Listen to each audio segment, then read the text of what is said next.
하나님께서 주시는 말씀 신약성경 요한복음 11장 38절부터 46절까지의 말씀입니다. 신약성경 166쪽입니다. 요한복음 11장 38절부터 46절까지의 말씀. 요한복음 11장 38절부터 46절까지의 말씀 한 절씩 교독합니다. 이에 예수께서 다시 속으로 비통히 여기시며 무덤에 가시니 무덤이 굴이라 돌로 막았거늘 예수께서 이르시되 돌을 옮겨 놓으라 하시니 그 죽은 자의 누이 마르다가 이르되 주여 죽은 지가 나흘이 되었음에 벌써 냄새가 나나이다. 예수께서 이르시되 내 말이 네가 믿으면 하나님의 영광을 보리라 하지 아니하였느냐 하시니 돌을 옮겨 놓으니 예수께서 눈을 들어 우러러 보시고 이르시되 아버지여 내 말을 들으신 것을 감사하나이다. 항상 내 말을 들으신 줄을 내가 알았나이다. 그러나 이 말씀 하옵는 것은 물러선 무리를 위함이니 곧 아버지께서 나를 보내신 것을 그들로 믿게 하려 함이니이다. 이 말씀을 하시고 큰 소리로 나서야 나오라 부르시니 죽은 자가 수족을 배로 동인 채로 나오는데 그 얼굴은 수건에 쌓였더라. 예수께서 이르시되 풀어 놓아 다니게 하라 하시니라. 마리아에게 와서 예수께서 하신 일을 본 많은 유대인이 그를 믿었으나 같이 있습니다. 그 중에 어떤 자는 바리새인들에게 가서 예수께서 하신 일을 알리니라. 아멘. 사람들이 신앙생활을 할 때 다양한 모습을 보이는데요, 크게는 이런 식으로 대비된 두 가지 모습입니다. 이성으로 신앙생활을 하기도 하고 믿음으로 신앙생활을 하기도 합니다. 서로 다른 두 개의 모습이라 하니까 동일해야만 하는 신앙생활이 마치 둘로 쪼개진 것처럼 그렇게 느껴집니다. 만일 우리가 참된 신앙생활을 하기를 원한다면요, 여기서 우리는 뭔가 불편함을 느껴야 됩니다. 이성으로도 신앙생활하고 믿음으로도 신앙생활하는 이 불편함이 우리 가운데 분명 있어야 한다는 거죠. 그래서 둘 중 하나만을 선택하고 다른 하나는 과감히 버려야만 합니다. 신앙생활이라는 것은 그 자체가요, 이미 내가 하고 싶은 대로 하는 게 아니라 하나님께서 원하시는 뜻을 따라야 하는 게 맞다고 여기기 때문입니다. 하나님 뜻대로 하는 신앙생활이 진짜 신앙생활이니까요. 그러면 여러분이 선택하십시오. 이성으로 신앙생활 하시겠습니까? 믿음으로 신앙생활 하시겠습니까? 굳이 말하지 않는 이유는 여기에 모인 대부분이, 아니 한 분도 빠짐없이 말이죠, 모두가 믿음으로 신앙생활을 하는데 이것을 당연히 여기기 때문입니다. 그럼 우리에게 있는 이성은 신앙생활을 하는데 아무런 의미가 없느냐? 저는 여기서 이성은 우리의 신앙생활을 하는 데에서 전혀 불필요한 것이라는 얘기를 하고 싶은 게 아닙니다. 우리 모두는요, 분명 하나님을 아는 지식에 이르러야 합니다. 골로새서 1장 10절 말씀에 보면 주께 합당하게 행하여 범사에 기쁘시게 하고 모든 선한 일에 열매를 맺게 하시며 하나님을 아는 것에 자라게 하시고, 우리 안에 계시는 성령님은 주님께서 하신 말씀을 생각나게 하십니다. 그리고 가르치기도 하셔요. 그래서 우리가 하나님을 점점 알아갈 수 있도록 도와주십니다. 그래서 하나님께서 우리를 지으실 때 이성이라는 것을 주신 이유가 바로 여기에 있는 거죠. 그러면 왜 이성으로 신앙생활을 하는 것을 우리는 주의해야 할 뿐만 아니라 멀리해야 할까요? 이성이 전부가 되는 신앙생활이나 또 이성이 주도적인 역할을 하는 신앙생활을 하도록 내버려둬서는 안 된다는 겁니다. 우리 다 같이 에베소서 4장 13절 말씀 우리 함께 읽겠습니다. 시작. 우리가 다 하나님의 아들을 믿는 것과 아는 일에 하나가 되어 온전한 사람을 이루어 그리스도의 장성한 분량이 충만한 데까지 이르리니. 말씀처럼 믿는 것과 아는 것이 같이 나오고 있습니다. 무엇과 무엇, 우리가 이렇게 얘기할 때는 대등하다는 거죠. 동등하다는 겁니다. 그런데 이 믿는 것과 아는 것, 바로 하나가 되어야 한다고 말하고 있어요. 다시 말해 이성이 신앙생활을 하는데 전부가 되어서는 안 된다는 겁니다. 압도적일 필요가 없다는 거죠. 그리고 사실 정확히 따지면 순서상으로 볼 때 아까 우리가 말씀을 보는 것처럼 아는 것보다는 믿는 것이 먼저여야 합니다. 우리가 다 하나님의 아들을 무엇이 먼저라고요? 믿는 것과 그 다음 아는 것에 하나가 돼요. 이 모든 두 가지 것에 하나가 돼요. 동등한 분량, 동등한 비중, 우리가 동등한 무게중심을 가져야 하는데 순서는 무엇이 먼저라고요? 믿는 것, 그 다음 아는 것. 그래서 우리는 이렇게 정리해 볼 수 있어요. 여러분, 알게 되어서 믿는 게 아닙니다. 믿어서 알게 되는 겁니다. 믿음을 앞세울 때 그 다음으로 이성은 얼마든지요, 우리의 믿음을 굳건하게 하는 신앙생활의 강화제 같은 역할을 하는 게 바로 이성이에요. 우리의 믿음을 더욱 강건케 하는 거죠. 그래서 지금 양육 신청을 받고 있는데요, 오늘까지입니다. 다음 주부터 이제 본격적으로 주일 오후에 양육을 신청하신 분은 또 셀 전체가 우리가 올 한 해 한번 우리 함께 말씀 안에서 하나가 되어보자. 셀 전체로 신청하셔서 양육셀이 되셔도 되고요. 그러면 그 셀은 올 한 해 양육으로 같이 가게 됩니다. 그리고 양육 하나님을 알아가는 지식 가운데 또 나눔도 있어요. 그래서 양육셀로 그렇게 되기도 하고 또 각 셀에서도 모두의 마음이 또 그러지 않아도 괜찮습니다. 하나님의 때는 분명히 있습니다. 그러나 분명히 기억하십시오. 우리가 평생토록 하나님을 알아가는 지식에 이르러야 됩니다. 그래서 우리 교회는, 우리 반월조일교회는 그런 어떤 1년짜리 그런 커리큘럼의 양육으로 그냥 결코 끝나지 않을 겁니다. 우리의 모든 것이 다 할 수 있는 한 하나님을 계속해서 알아가야 돼요. 우리가 이 성경을 더욱더 깊이 알아갈 수 있는 방법들이 정말 무궁무진하게 많습니다. 우리가 양육을 통하여 자라가 될 부분이 정말 많다고요. 그래서 오늘까지만큼 꼭 신청하시기 바랍니다. 왜냐? 주일 성수하여 이와 같이 예배 드리는 것은 나의 신앙을 더욱 믿음의 반석에 굳건하게 세우는 것이지 이것을 통해서 자라는 게 아닙니다. 심었으니 싹은 맺을 수 있어요. 그러나 하나님은 물 주시는 분이죠. 우리를 자라서 결국 열매 맺게 하시는 분입니다. 우리가 좀 더 믿음의 확신 가운데 우리의 믿음이 굳건해지기 위해서는 여러분이 하나님을 더욱더 깊이 알아가셔야 돼요. 양육을 통해서 얼마든지 가능합니다. 우리가 할아버지 할머니 세대가 되든 우리가 부모 세대가 되든 나의 자녀들에게, 나의 손주들에게, 우리의 자손들에게 하나님을 알아가는 그 지식 가운데 전해야 되지 않겠습니까? 누군가가 하나님에 대해서, 예수님에 대해서 복음이 무엇이냐, 신앙생활은 어떻게 하는 거냐, 구원은 무엇이냐, 우리가 저들이 우리에게 물을 때 우리가 저들에게 소망을 심어주기 위한 답할 것이 있어야 되잖아요. 괜히 그냥 큰 그릇만 키워야 될 것이 아니라 그 그릇 안에 많은 하늘의 신령한 보배로운 것들을 가득 채우셔야 됩니다. 다시 본문으로 돌아오면 우리가 한 가지 믿음에 대해서 더 확실히 해야 할 것이 있는데요. 여러분, 보고 믿는 것은 믿음이 아닙니다. 눈에 보이는 것은요, 한번 잘 생각해 보실까요? 우리 눈에 보이는 것들이 있잖아요. 이미 실제가 그 자체이기 때문에 믿음이 아니어도 인정하게 된다는 거죠. 무슨 말이냐? 이게 뭐죠?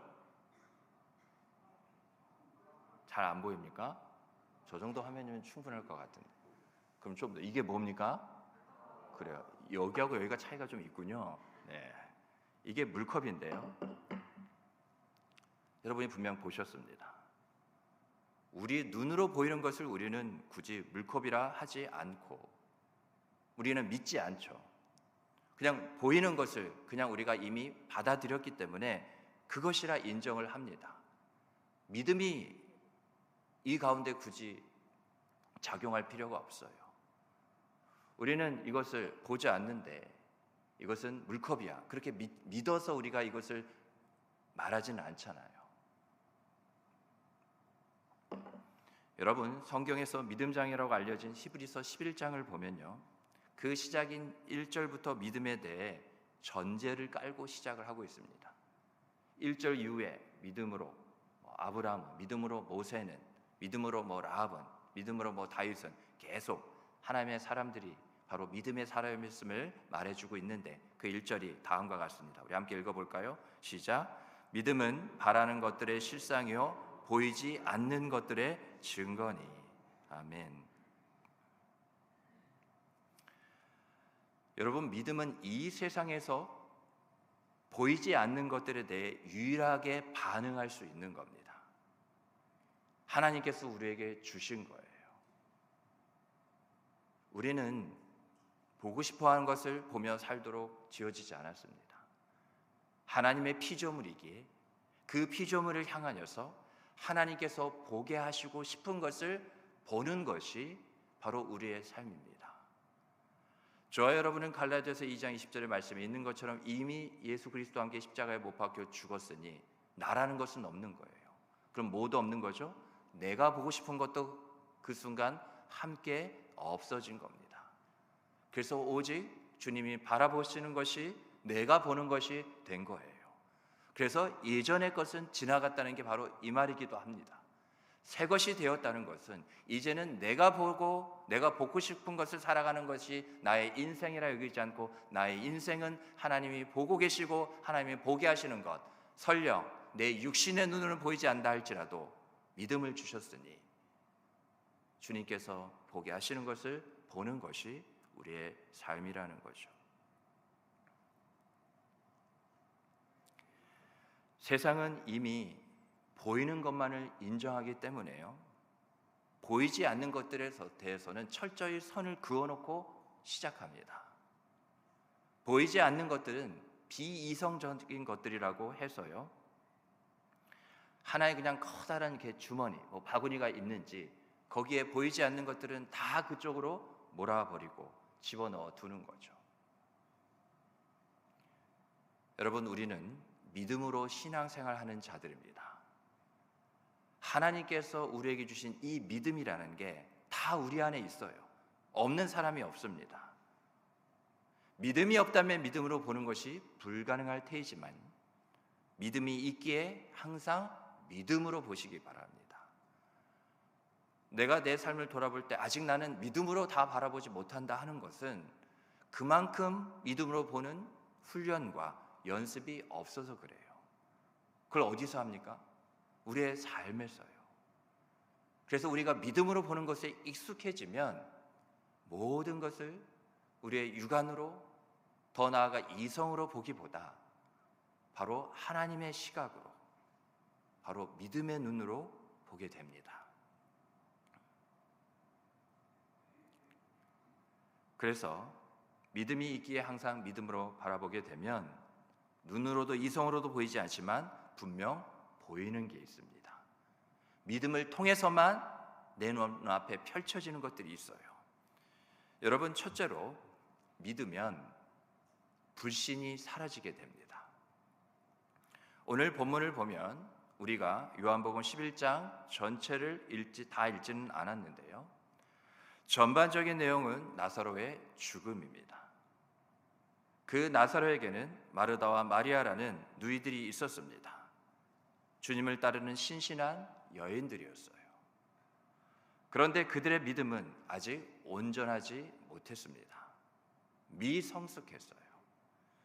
예수님께서는 아끼시고 사랑하시는 나사로가 죽었음을 아시고 찾아가셨습니다. 예수님을 보자 마르다와 마리아의 반응은 같았어요. 요한복음 11장 21절 32절 말씀을 보면요, 마르다가 예수께 여짜오되 주께서 여기 계셨더라면 내 오라버니가 죽지 아니하였겠나이다.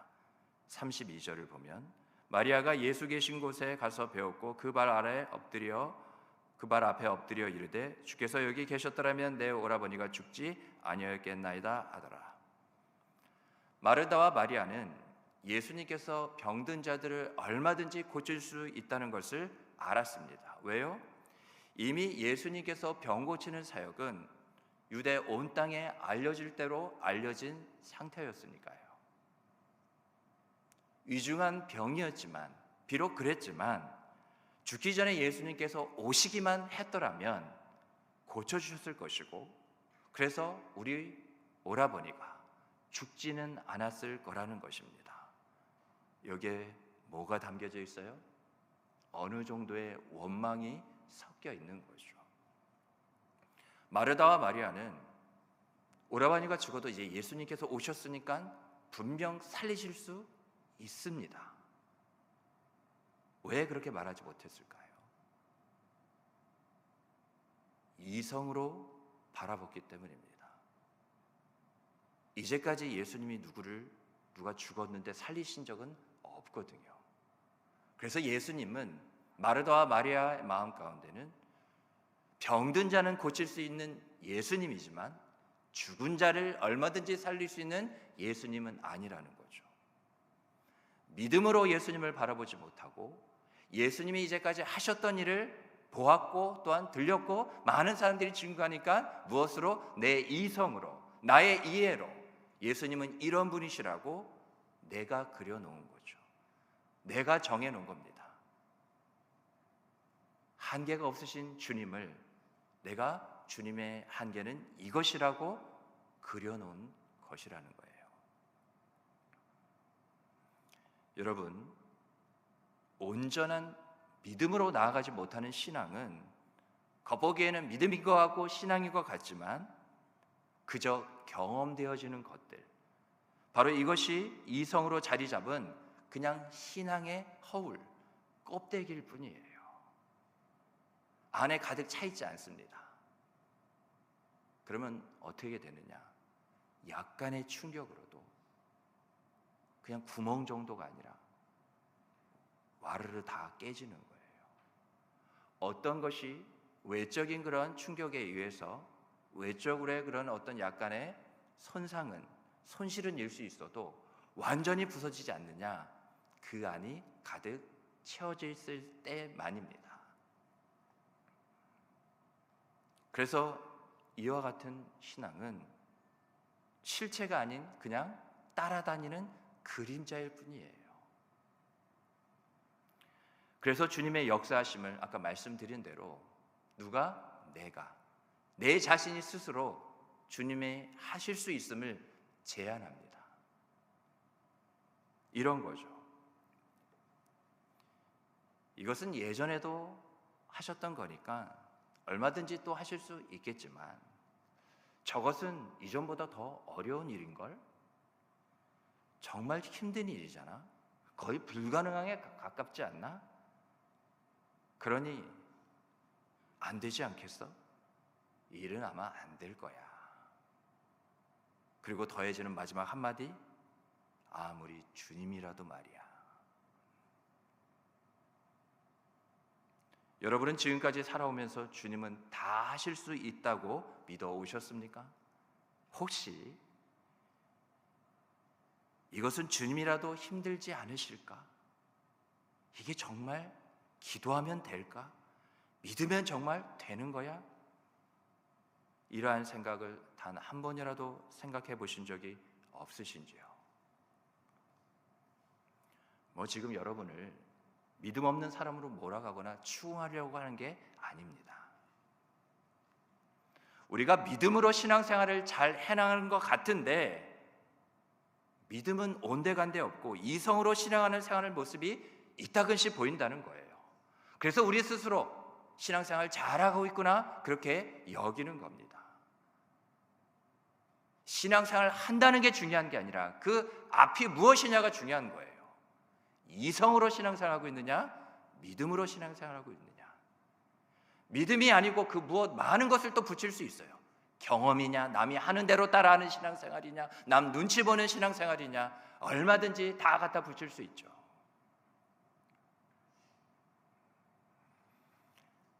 믿음인 것 같지만 경험에 근거한 이성에 사로잡혀 있는 마르다와 마리아에게 예수님은 이렇게 말씀하셨습니다. 요한복음 11장 23절 말씀인데요, 우리 다 같이 읽겠습니다. 시작. 예수께서 이르시되 내 오라비가 다시 살아나리라. 아멘. 그랬더니요, 마르다가 이렇게 말했습니다. 그 다음 절이죠. 요한복음 11장 24절 같이 또 읽어볼까요? 시작. 마르다가 이르되 마지막 날 부활 때에는 다시 살아날 줄을 내가 아나이다. 예수님은 뭐라고 말씀하셨죠? 죽은 나사로가 지금 살아난다고 말씀하셨는데 마르다는 먼저 언제라고 그랬어요? 마지막 날 부활 때라고 그랬습니다. 지금까지 내가 눈으로 본 것 중에는 죽은 사람은 절대로 살아나지 못했거든요. 그런데 성경이 말하고 있고 주님께서 말씀하셨기 때문에 마지막 날에는 다 부활하는 것은 내가 알고 있습니다. 가장 결정적으로 마르다가 예수님께서 내 오빠가 살아날 것이라고 하신 말씀에 마르다가 뭐라고 했다고요? 내가 믿나이다? 아니요, 내가 그걸 아나이다. 그건 내가 압니다. 예수님은요, 마르다가 아직 온전한 믿음에 이르지 못하는 것을 아셨어요. 그래서 이렇게 말씀하셨습니다. 요한복음 11장 25절로 26절 말씀인데요, 함께 읽겠습니다. 시작. 예수께서 이르시되 나는 부활이요 생명이니 나를 믿는 자는 죽어도 살겠고 무릇 살아서 나를 믿는 자는 영원히 죽지 아니하니니 이것을 내가 믿느냐. 아멘. 주님의 말씀 가운데 나를 믿는 자는, 나를 믿는 자는, 마지막에 내가 이것을 믿느냐. 예수님은 안다는 말을 단 한마디도 한 번도 쓰지 않으셨어요. 자꾸 알겠다고 하면서 이성에 머물러 있는 마르다의 신앙을 회복시켜 주시기 위해 예수님은 나를 믿는 자라고 이 구절을 거듭 강조하시면서 마지막에는 뭐라고요? 이것을 네가 믿느냐, 그렇게 물으셨습니다. 그랬더니 여러분, 마르다의 대답이 달라졌어요. 요한복음 11장 27절 우리 같이 읽겠습니다. 시작. 이르되 주여 그러하외다. 주는 그리스도시요 세상에 오시는 하나님의 아들이신 줄 내가 믿나이다. 아멘. 여러분, 예수님은 부활을 또 그 능력을 알기를 원하지 않으셨어요. 부활을, 그 능력을 믿기를 원하셨습니다. 우리도 마찬가지예요. 우리는 신앙생활을 하면서 그 신앙의 연수가 더해지면요, 참 예수님에 대해서, 우리 주님에 대해서 많은 것을 알아갑니다. 그런데 한번 생각해 보세요. 나는 예수님을 알아가는 만큼 내 믿음도 과연 그만큼인가? 우리가 신앙생활을 한다고 하면서 얼마나 예수님을 그냥 아는데 멈춰버리고 믿는 대로 더 이상 나아가지 않는지요. 왜 우리가 부활의 증인으로 살아가지 못하느냐?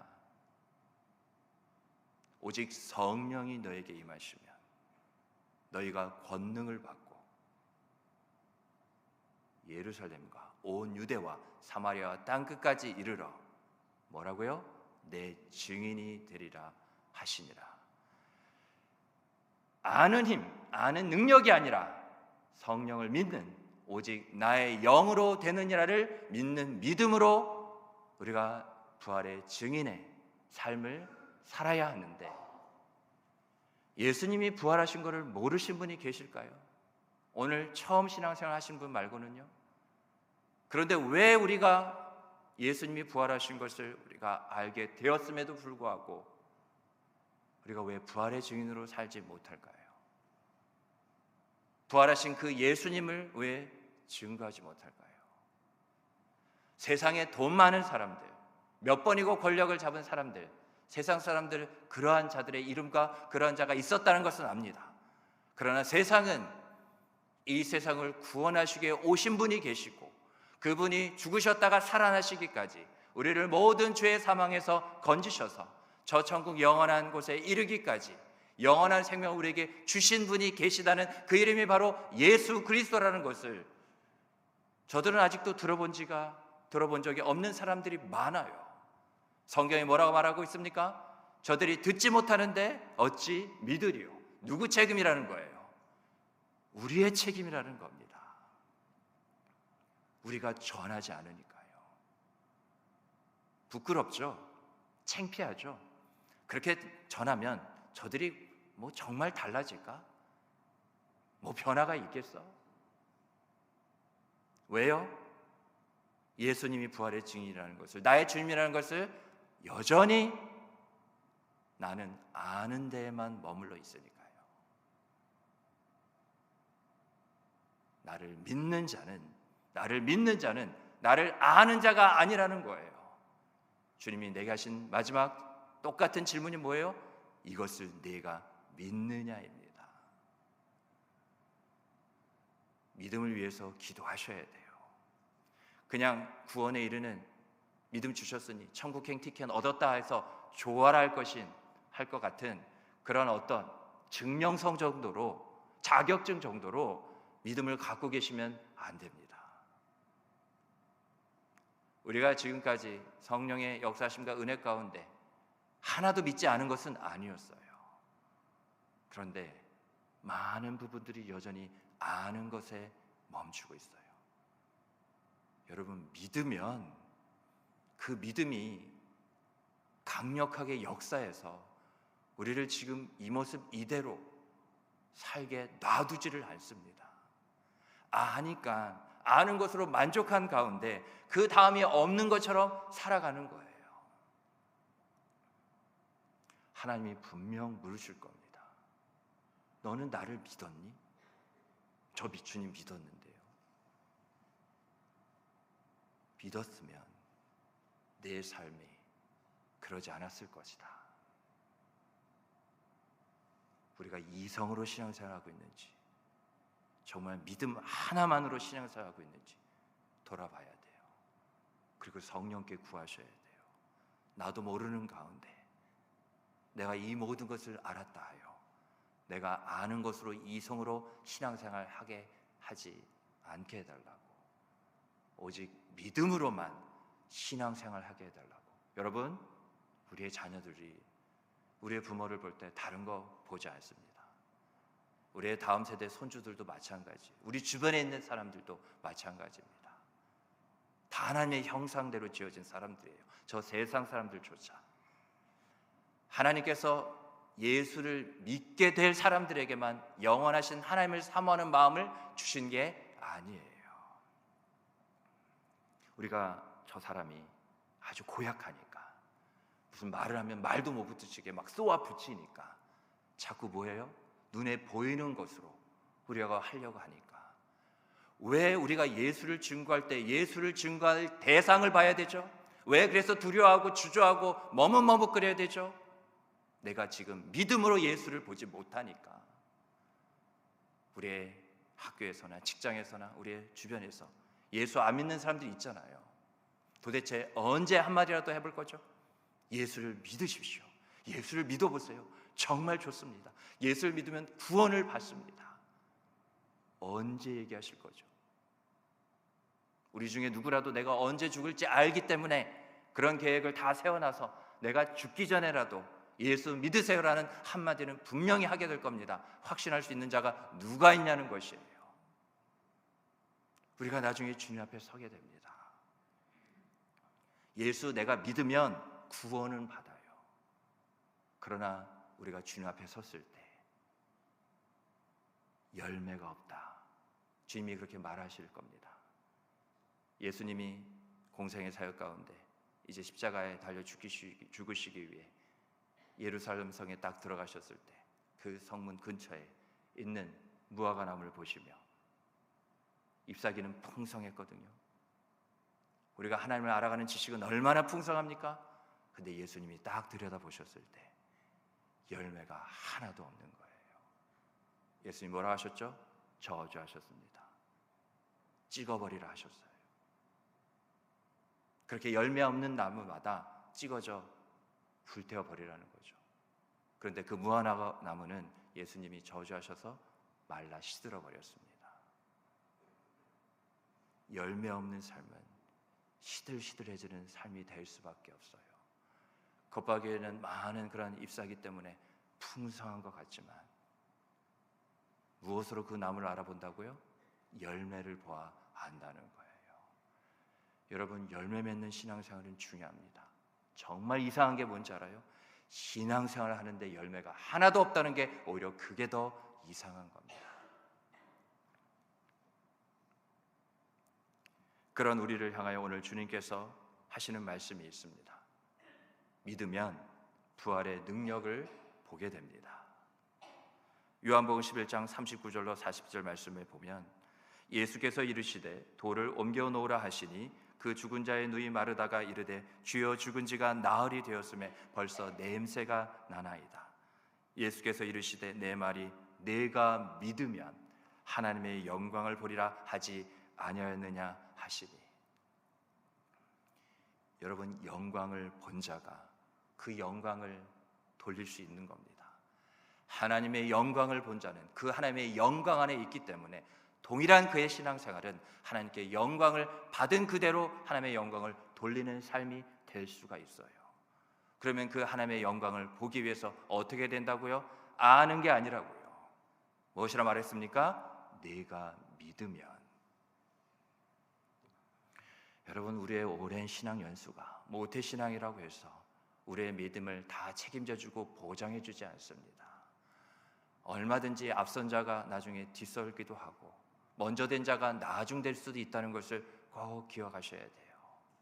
거룩한 부담감, 책임감이 뭐냐? 내가 저들보다 비교해서 경쟁하라는 말은 아닌 거 아시죠? 내가 이만큼 예수를 많이 믿었기 때문에 더 많은 열매가 있어야 되는 것은 당연하다고요. 그러나 지금도 늦지 않았습니다. 오늘부터라도 예수님을 아는 데 머무르지 마시고 예수님을 믿는 데 이르셔야 돼요. 우리가 방금 아까 읽은 말씀처럼 오늘 저와 여러분 우리 모두를 향하여서 주님께서 하신 말씀이 있는데, 아까 요한복음 1장 39절인데요 다시 한번 띄워주시겠어요? 요한복음 11장 39절 말씀입니다. 예수님이 뭐라 말씀하셨느냐? 돌을 옮겨 놓으라는 겁니다. 정확히 다시 말하면 오늘 우리에게도 하시는 말씀인 줄 믿으세요. 그냥 돌이 아닌 내 돌을 옮겨 놓으라는 겁니다. 누구의 돌이에요? 내 돌이에요. 내 돌. 본문의 돌은 시체를 보존하고자 그 당시 무덤의 스타일이었거든요. 굴을 파서 그 안에 시체를 두고 돌로 구 구멍을 막아두는데 필요했었습니다. 기능적으로 그렇습니다만 사실은 이성으로 신앙하게 될 때 결국 그 한계에 부딪힐 수밖에 없는 모습이에요. 그런 결과입니다. 이제는 끝이야. 더 이상은 안 돼. 그래서 뭐예요? 커다란 돌로 막아두는 거죠. 그냥 덮어두는 겁니다. 더 이상 보지 않는 거예요.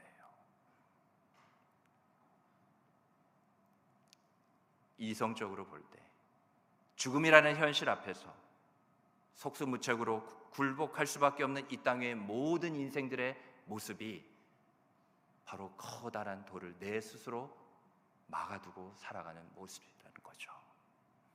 오늘 본문의 돌은 마르다와 마리아의 믿음을 굳게 닫아버린 돌이었습니다.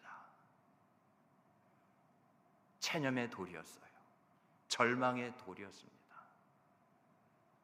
내 인생, 내 삶에 아주 커다란 돌이었어요. 여러분, 가만 보면 요즘 내 삶도 나사로의 무덤처럼 절망적인 한계 상황에 처해 있지는 않으신지요? 그래서 내 믿음도 내 신앙도 큰 돌덩어리로 닫혀져 버린, 빛이라고는 조금이라도 찾아볼 수 없는, 보이지 않는 그런 어두운 상태가 지금 나의 모습, 나의 신앙, 나의 삶이 아닐는지요? 여러분, 내 삶의 돌은 무엇입니까? 아직도 사망의 그늘처럼 무엇이 나를 어둠에 계속 가둬두고 있습니까? 오늘 나의 삶에서 예수님께 순종하기 위해 내가 반드시 돌을 옮겨 넣으라는 그 말씀에 내가 옮겨 넣어야 할 그 돌은 무엇입니까? 그 돌이 무엇이든지 간에 이 시간 누가요? 부활의 주님이 그 돌을 옮겨 놓으라고 말씀하십니다. 여러분, 그 음성을 듣고 따르십시오. 내 돌을 옮겨 놓으라. 믿고 따르면 반드시 하나님의 영광을 보게 될 줄 믿습니다. 말씀을 맺겠습니다. 오늘 본문의 마지막 부분을 보니 돌이 옮겨지자 죽은 나사로가 사망의 어둠 속에서 다시 살아나 생명의 빛으로 나왔습니다. 그런데 그 전에 예수님은 이렇게 말씀하셨어요. 우리 다 같이 주님께서 오늘 내게 하신 말씀인 줄 믿고 우리 다 같이 한번 읽어보겠습니다. 시작. 이 말씀을 하시고 큰 소리로 나사로야 나오라 부르시니 아멘.